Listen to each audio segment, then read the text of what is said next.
Hello and welcome to Gyan Vihar University, Jaipur. Today we discuss guidance for yoga. First, we see educational objective of guidance of yoga. After this lecture is completed, the student able to recall and recognition of concept of guidance of yoga. Second is student able to recall and recognition of history of guidance of yoga. And third is student able to recall and recognition of types of guidance of yoga. And fourth is student able to compare among various type of guidance of yoga. And final is student able to apply of yoga in their life. Yoga for health and happiness. यम, नियम, आसन, प्राणायाम, प्रत्याहार, धारणा, ध्यान and samadhi are tools for healthy life and happy life. General guidance for yoga. When we are going to do yoga exercise in yoga, we must follow some general guidance and some guideline for us. First शौच, आप बिल्कुल नहा धो स्नान करें, बिल्कुल स्वच्छ रहें, दातून करके नहाकर बिल्कुल तरीके से अच्छी तरीके से रहें. सेकंड इज एम्प्टी या लाइट स्टमक. आपका पेट या तो खाली हो या हल्का हो, बिल्कुल भरा हुआ नहीं होना चाहिए. काम and quite place.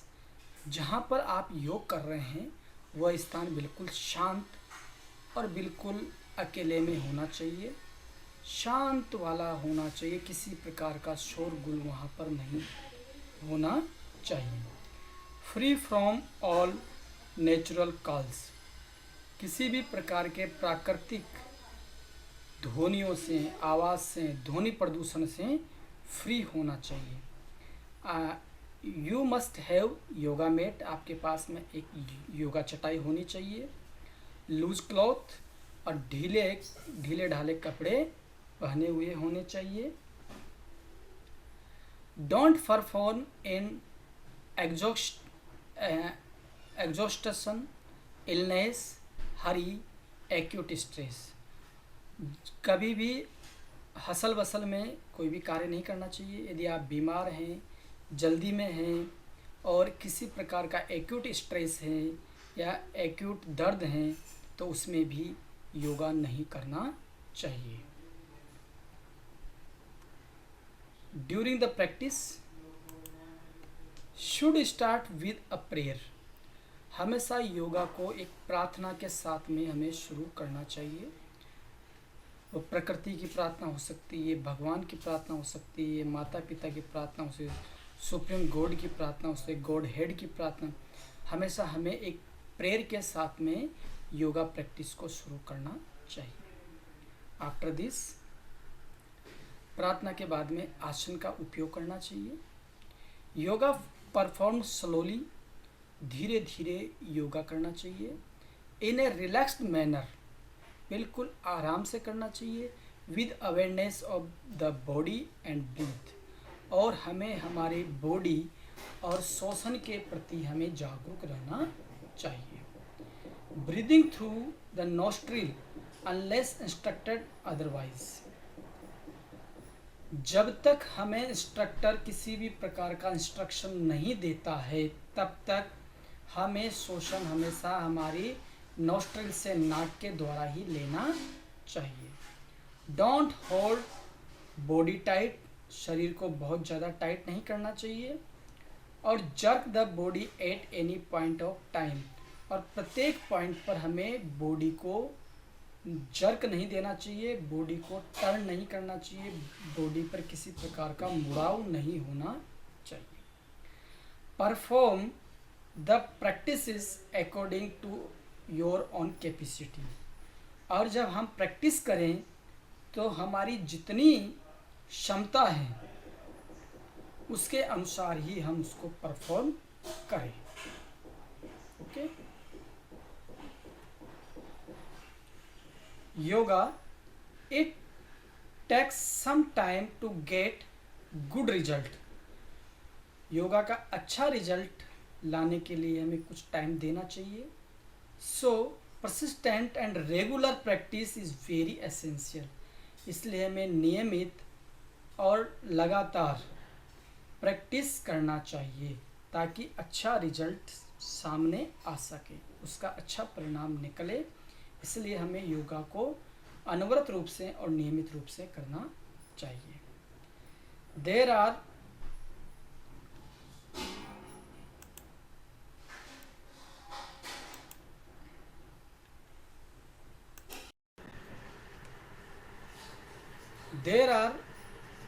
contraindications, limitations for each yoga session should end with meditation, deep silence, शांति पाठ।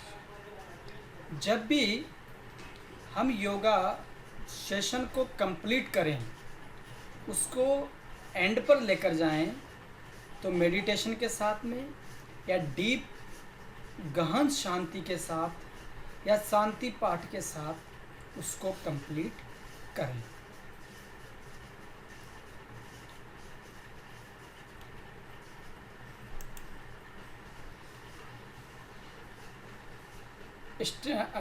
We see the first asan, standing posture. It means Tadasan. Tadasan means the asan of Tadasan is a type of standing asan. We standing straight stand as a tad tree. We see in picture, first stretch your hand and hand with hand, and opposite the stretch your whole body. Then we move right, then stand up straight, then we move left. This asan, Tadasan, we do many times.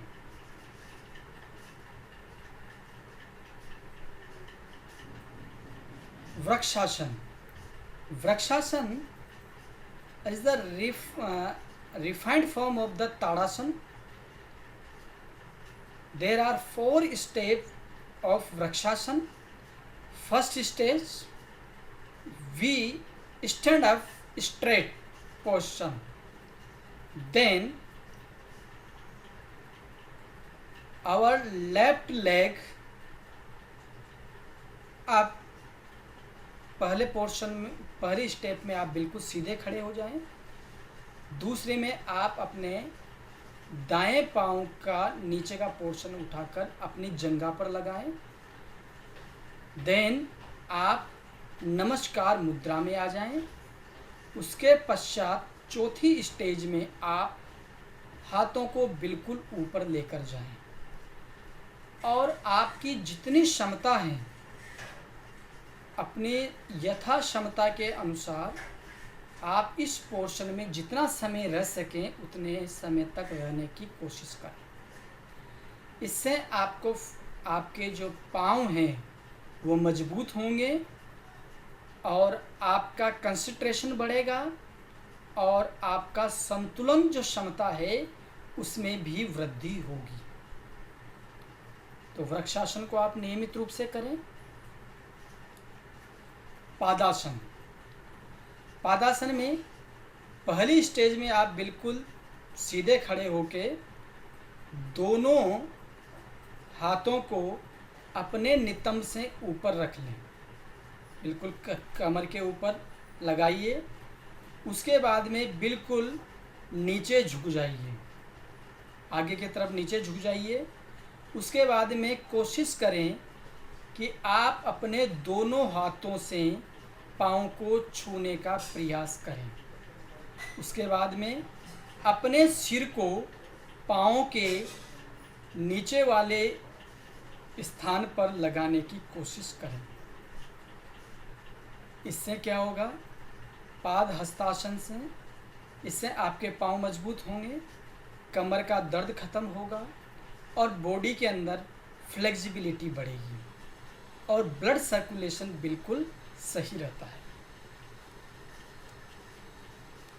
अर्ध चक्रासन।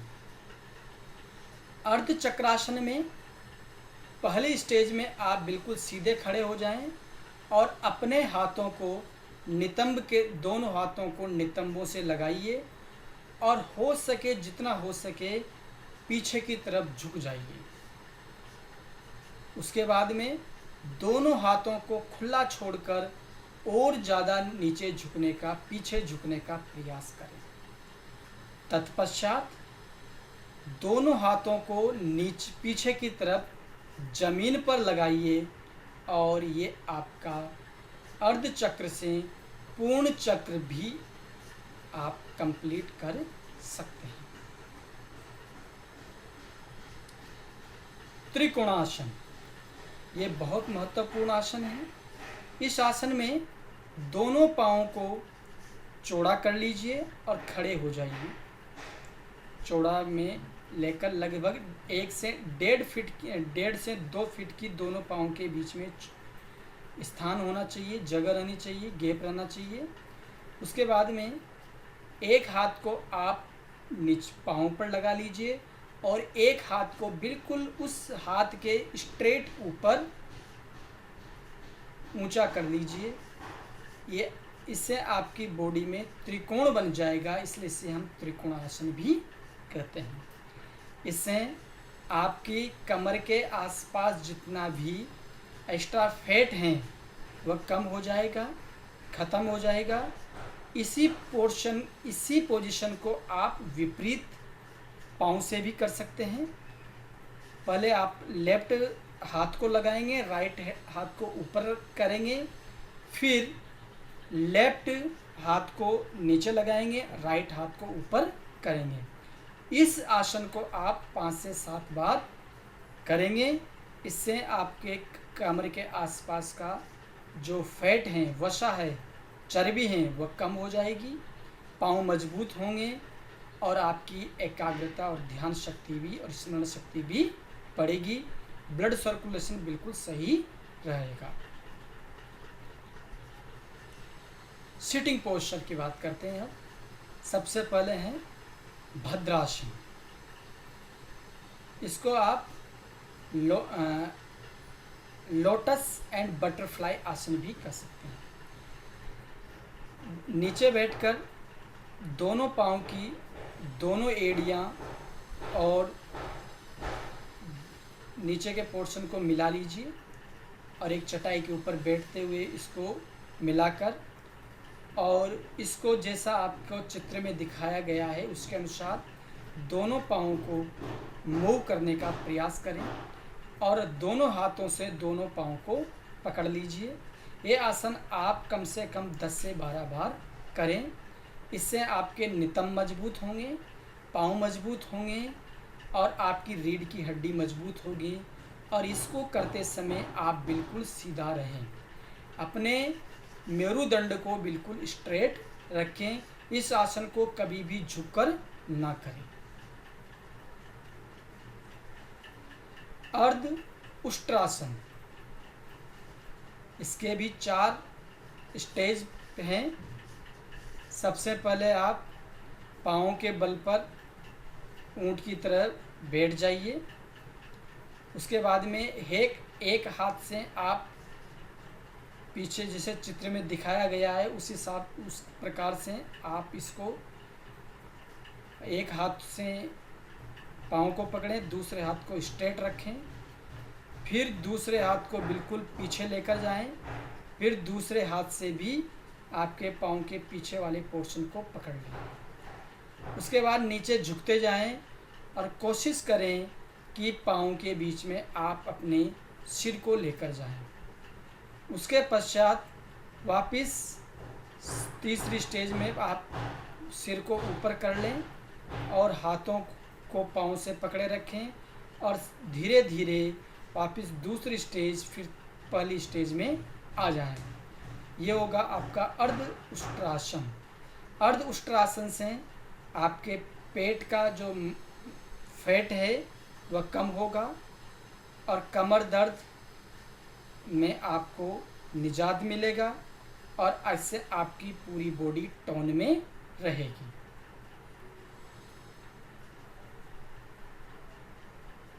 शशंक आसन। शशंक आसन में क्या है कि सबसे पहले आप वज्रासन में बैठ जाएं। वज्र आसन में बैठने के बाद में दोनों हाथों को मिलाकर आगे लेकर जाएं और सिर को ज़मीन पर लगा लें और हाथों को भी ज़मीन पर लगा लें। उसके बाद आप हाथों को पीछे, दोनों हाथों को एक हाथ से दूसरे हाथ को बंद बनाकर पीछे कमर के पीछे लेकर जाएं और अपनी बॉडी को बांध लें। उसके पश्चात आप पीछे वाले पोर्शन को, नितंब को ऊपर उठाते हुए, जैसा चित्र में तीसरी स्टेप में बताया गया है उस प्रकार से इसको आप करें। इससे भी शरीर के अंदर विभिन्न प्रकार के जो विकार हैं, टॉक्सिन्स हैं, वह कम होंगे और आपके मेरुदंड, कमर दर्द, मसल्स में दर्द और जो स्ट्रेस हैं वह कम हो जाता है।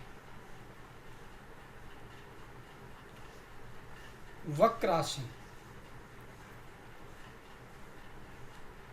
वक्रासन में सबसे पहले आप सुखासन में बैठेंगे। सुखासन में बैठने के बाद आप अपने राइट लेग को बिल्कुल सीधा कर लेंगे और लेफ्ट लेग को बिल्कुल आप जैसा चित्र में दिखाया गया है उसकी तरह से आप बिल्कुल कर लेंगे और दोनों हाथों को पीछे की तरफ देखते हुए आप ज़मीन पर लगाएंगे। पहले एक अवस्था में इसको करेंगे, फिर दूसरी स्टेप में आप दूसरे पाँव को और पहले पाँव को विपरीत अवस्था में करके दूसरी तरफ देखने का प्रयास करेंगे। वक्रासन करने से आपकी नज़र सही रहेगी, आपकी कमर की चर्बी कम होगी, बॉडी के अंदर फ्लेक्सिबिलिटी आएगी, स्फूर्ति आएगी, साथ ही साथ में आपकी जो नेक हैं उसके आसपास जो भी फैट हैं वह भी कम होता है और आपकी जो ओकल कॉर्ड हैं उसमें भी ये फ़ायदेमंद होता है। अब बात करेंगे अपन स्लीपिंग पोस्चर, जो नीचे सोकर किए जाते हैं। पहला है आपका भुजंग आसन। भुजंग आसन में एक चटाई बिछाकर आप पेट के बल लेट जाएं। पेट के बल लेटने के बाद में दोनों हाथों को आप ज़मीन पर लगाकर ऊपर से मुंह को और आगे के पोर्शन को धीरे धीरे सांस लेते हुए ऊपर उठाने का प्रयास करें। नीचे पीछे वाला पोर्शन नहीं उठना चाहिए, केवल आगे वाला पोर्शन ही उठना चाहिए। धीरे धीरे श्वास छोड़ के वापस आप सिर को नीचा करें, फिर धीरे धीरे श्वास लेते हुए फिर ऊपर लेकर जाएं। इस क्रिया को आप लगभग 8 से 10 बार करें। जिस प्रकार से सर्प होता है, भुजंग होता है, उस प्रकार से इस आसन को आप नियमित रूप से करेंगे तो निश्चित रूप से आपके कमर का दर्द बिल्कुल ठीक हो जाता है। जिनको एक्यूट कमर दर्द हैं या स्लिप डिस्क की प्रॉब्लम है या गर्भवती हैं या ऋतु चक्र में हैं, वह इस आसन को ना करें। अर्धशलभासन। अर्धशलभासन में बिल्कुल चटाई बिछाकर आप पेट के बल पर लेट जाएं।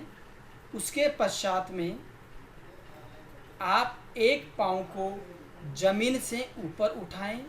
उसके बाद में पहले आप लेफ्ट पाँव को उठाएं, फिर राइट पाँव को, दोनों पाँव को उठाएं जैसा कि चित्र में दिखाया गया है। फिर राइट पाँव को, राइट लेग को उठाएं, फिर लेफ्ट को उठाएं, फिर दोनों को उठाकर रखें और अपने पाँव को नीचे आप अपने जनांग के पास में इसको रखें ताकि इससे आपको आधार मिल सके और यथाशक्ति जितना हो सके उतना इसको करें। आगे के पोर्शन जो आपकी टोड़ी हैं वह ज़मीन पर, टोड़ी और नाक ज़मीन पर टच होनी चाहिए। इस चीज़ का विशेष रूप से ध्यान रखें।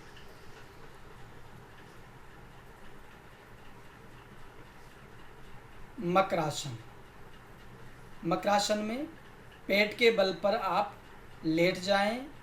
पेट के बल पर लेटकर दोनों हाथों से जिस प्रकार से हम रामायण जी पढ़ने के लिए वह जो पाठ बनाते हैं उस प्रकार से आप बनाकर दोनों हाथों को जोड़कर और अपने टोड़ी को उस पर रख लीजिए और सिर से रखकर आगे देखते रहें। जैसे मकर होता है उस प्रकार से इस आसन को किया जा सकता है। सेतुबंध आसन। सेतुबंध आसन पे पीठ के बल पर आप लेट जाएं। पीठ के बल पर लेटकर अपने दोनों पाँवों को अपने कंधों की तरफ लेकर जाने का प्रयास करें और बीच के पोर्शन को जैसा चित्र में दिखाया गया है उसके हिसाब से, जैसे टेबल होती है उस तरीके से इसको उठा लें। उठाने के बाद दोनों हाथों से पाँव को पकड़ने का प्रयास करें। इस आसन को आप 5 से 7 बार कर सकते हैं।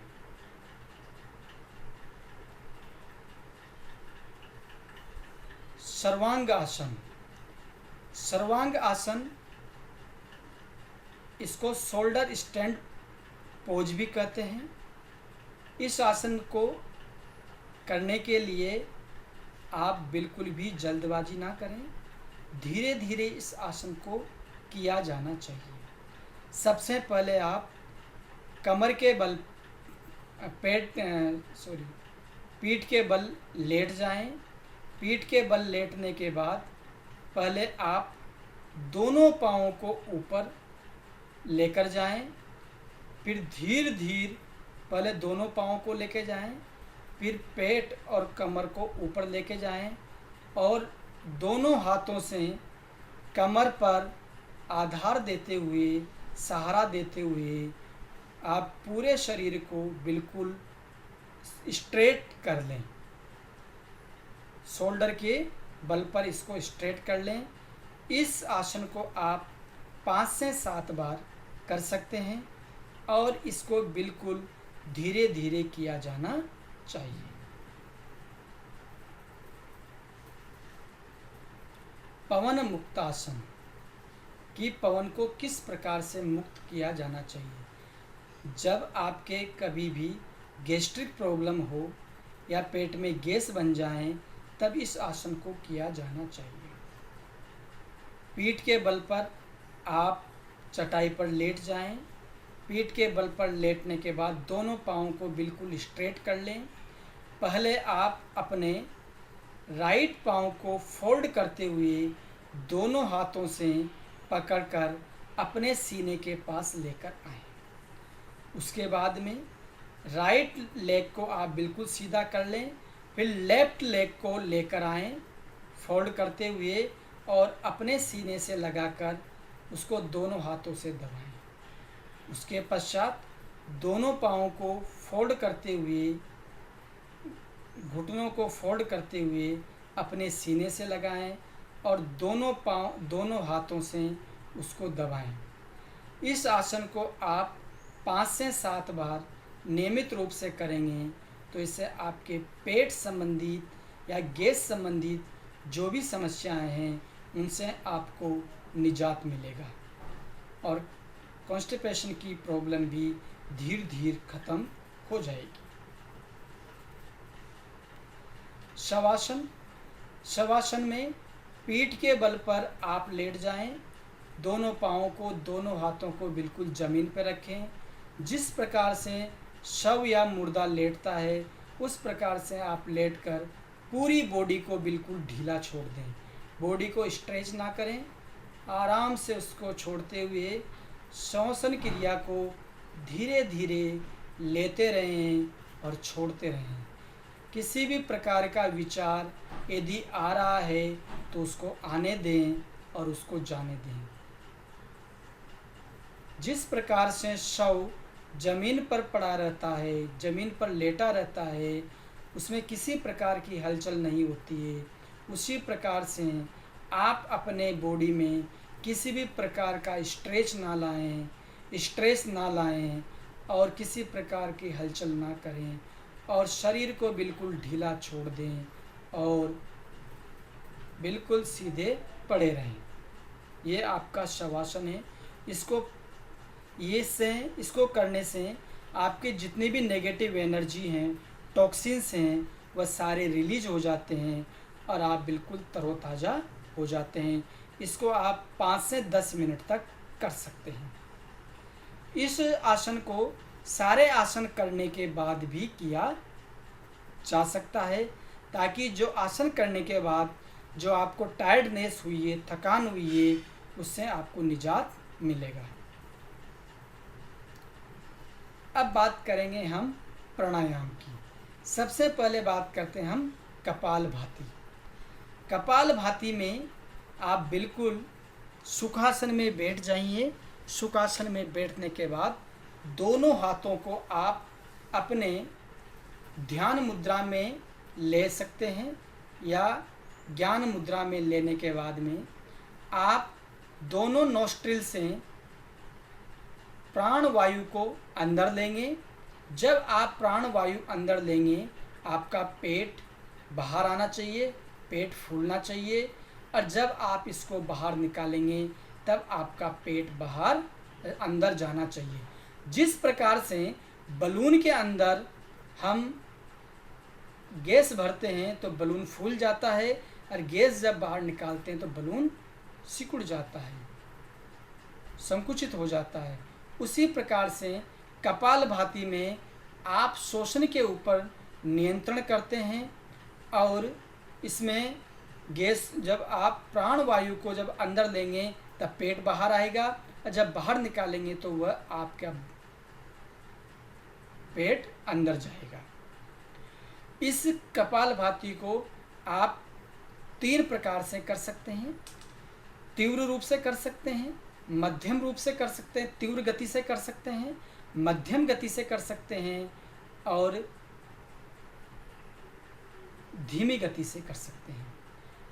जब आप कपालभाति का अभ्यास करना शुरू करें तब इसको आप धीमी गति से करें, फिर मध्यम गति पर लेकर जाएं, फिर आप इसको तीव्र गति से करें। आर्ट ऑफ लिविंग में जो सुदर्शन क्रिया बताई गई है उसमें भी हम अनुलोम विलोम के साथ में कपालभाति भी करते हैं। वह 3 स्टेप में की जाती है, तीव्र, मध्यम और स्लो।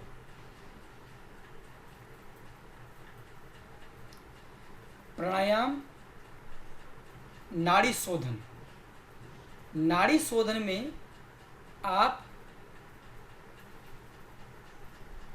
अंगूठे से एक नोस्ट्रिल पिन को दबाएंगे, अंगूठे से नोस्ट्रिल्स को बंद करेंगे, एक नोस्ट्रिल्स को बंद करेंगे और बाकी जो 2 आपकी डायरेक्शन फिंगर और मिडिल फिंगर हैं उसको आप दोनों बाहों के बीच में रखेंगे और बाकी की जो 2 उंगलियां हैं आपका लिटिल फिंगर और रिंग फिंगर, उसको आप बिल्कुल खुली रखेंगे। जिस अंगूठे से आपने एक नोस्ट्रिल को दबा रखा है, दूसरी नोस्ट्रिल से आप वायु को अंदर लेंगे।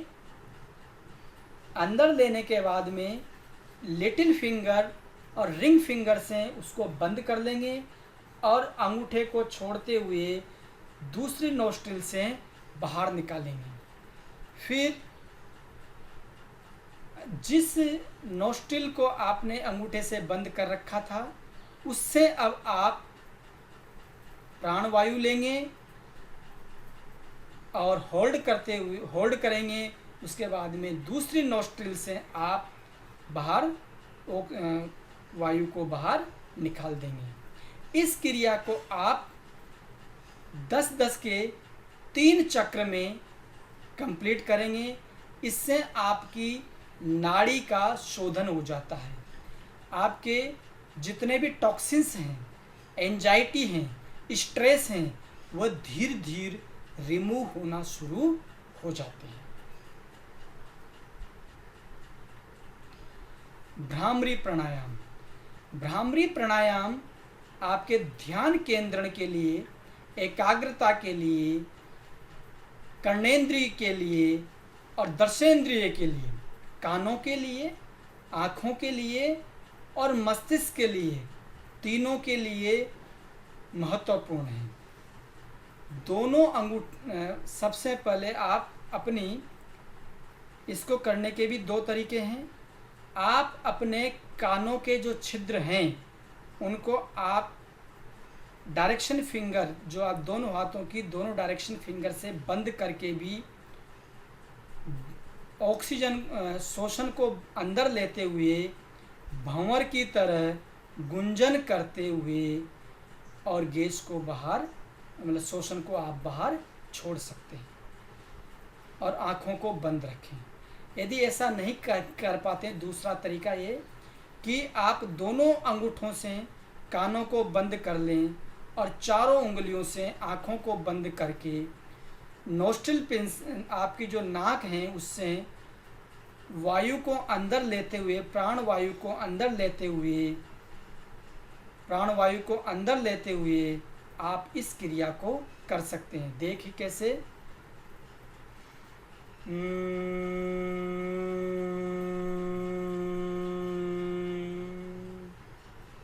ओम के जाप के साथ भी आप इसको कर सकते हैं या भ्रमर की गुंजन के साथ भी आप इसको कर सकते हैं।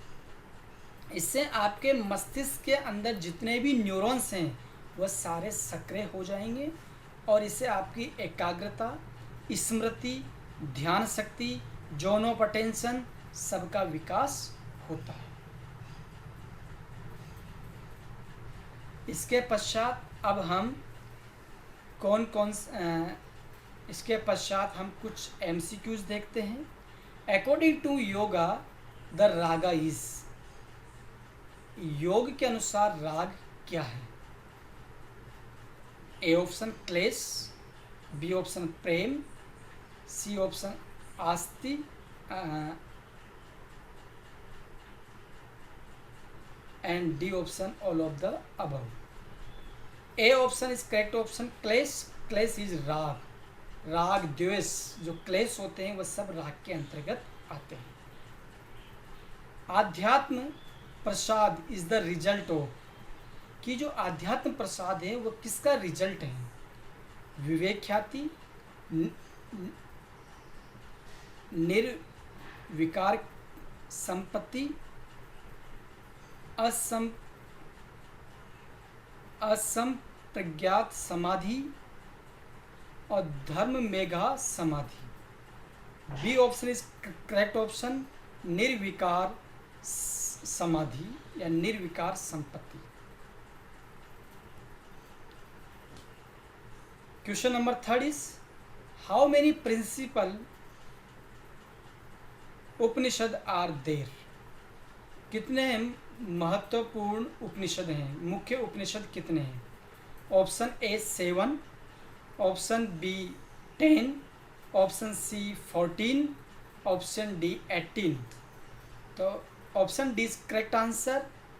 18 principal Upanishad are there in the Vedic literature. Question number 4 is how many shodhan kriyas are described in Hat Ratnavali? Option A 7, option B 8, option C 6, option D 4. Option B is correct. 8 शोधन क्रियाज are described in Hatha Ratnavali literature. Text. Question number 5th. How many shlokas are there in Patanjali Sutra? कि पतंजलि सूत्र में कुल कितने श्लोक हैं? Very important. Option A 195, option B 200, option C 295, option D 300. Option A is correct answer. 195 shlokas in Patanjali Sutra या Yoga Sutra. Question number 6 is how many steps are there in Yoga Sutras? या यह भी कह सकते हैं कि योग सूत्र में कुल कितने लिम्स हैं, कुल कितने अंग हैं? Option A 7, option B 8, option C 9, option D 10. Option B is correct answer कि 8 लिम्स हैं, 8 स्टेप आर इन योग सूत्र. 8 स्टेप कौन कौन से हैं? यम, नियम, आसन, प्राणायाम, प्रत्याहार, धारणा, ध्यान, समाधि. ये 8 लिम्स बताए गए हैं, 8 स्टेप बताए गए हैं. अष्टांग, इसलिए इसको अष्टांग योग भी कहते हैं. योग सूत्र, योग दर्शन, योग सूत्र को अष्टांग योग भी कहते हैं, अष्टांग दर्शन भी कहते हैं.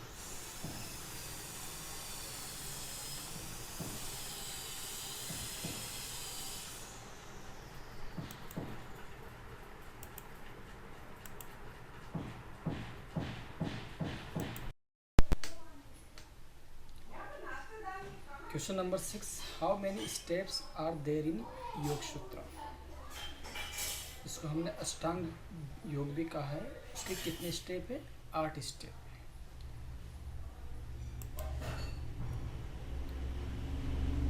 Question number 7. How many steps in pranayama? Option A 3, option B 5, option C 6, option D 9. The correct answer is A of 3. 3 steps in pranayam. First step is kumbhak, in which we inhaling oxygen, श्वास को अंदर लेते हैं.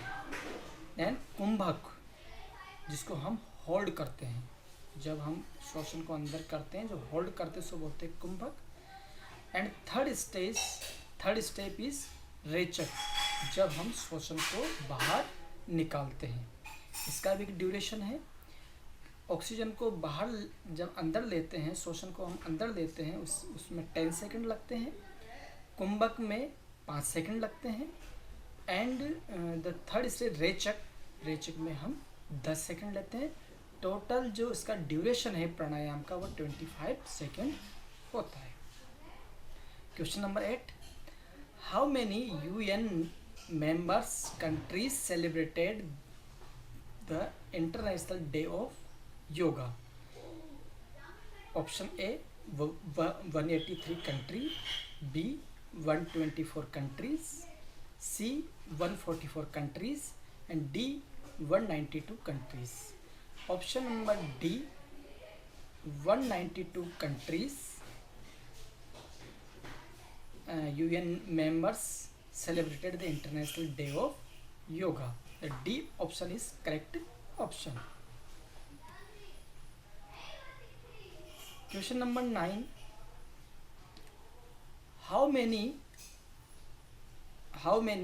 adras are described in Siddha Siddhant Padati under Pinda Vichar? Option A 5, option B 9, option C 16, option D 7. Option C correct answer 16 अद्रास are described in Siddha Siddhant Padati under the Pind Vichar. Question number 10. In 2017, which city host PM Narendra Modi's International Yoga Celebration? Option A New Delhi, Rajpath. Option B Chandigarh. Option C Lucknow, UP. And D Allahabad, UP. Answer C. Option C is correct answer. Lucknow, UP. Question number 11. Asana is meant for. आसन किसके लिए बना है? Discipline of the body, soul, purusha, prakriti. Option A is correct answer. Discipline of the body. Question number 12. Asana are beneficial for our. Option A physical development. Option B mental development. C both. And D is none. Option C is correct. Physical development and mental development both are beneficial for our body. Question number 13. Celebration of International Yoga in India is done by which ministry? Option A Ministry of Ayush. B option Ministry of Civil Aviation. And option C Ministry of Communication. And option D Ministry of Human Research and Development. Option A is correct answer. Ministry of Ayush. Question number 14. Choose the आसन which helps to control asthma. वह कौन सा आसन है जो asthma को control करने में हेल्प करता है? Option A Pawanmuktasana, B Trikonasana, C Hastasana and D Chakrasana. Option D is correct answer. Chakrasana asana helps to control asthma. Question number 15. Concept of स्थित प्रज्ञ is described in. किस टेक्स्ट में स्थित प्रज्ञ के कंसेप्ट को डिस्क्राइब किया गया है? Option A Bhagavad Gita. Option B Patanjali Yoga Sutra. C Charaka Samhita. And D Hatha Yoga Pradipika. Option A is correct answer. Bhagavad Gita is correct answer. स्थित प्रज्ञ का जो कंसेप्ट है वो भगवत गीता में डिस्क्राइब किया गया है. Question number 16. Definition of yoga according to Kathopanishad is. Option A control on mind. B control on sense organs mind and intellect. C control on sense organs and intellect. And D is control on body and mind. Option B is correct answer. Control on sense organs, mind and intellect. 3. Control on 3 sense organs, mind and intellect. Question number 17. ध्यान benefits are. ध्यान के क्या फायदे हैं? It gives deeper relaxation. B. It helps in managing emotions. And C. It helps to reduce stress. And D. All of the above. The D option is correct answer. All of the above. ध्यान benefits are it gives deeper relaxation, managing emotions and reduce stress. Question number 18. ध्यान means. ध्यान का अर्थ क्या है? A. Concentration. B. Abstention. C. Attachment. And D. Prayer. Option C is correct answer. Attachment. And question number 19. Duration of Kumbhak process is. A. 5 seconds. Option B. 7 seconds. Option C. 9 seconds. Option D 10 second. Option A is correct answer. 5 second duration of Kumbhak process. And question number 20, duration of pranayam is option A 20 second, option B 25 second, option C 30 second, option D 35 second. B is correct answer, correct option. 25 second is duration of pranayam is. Okay, thank you very much.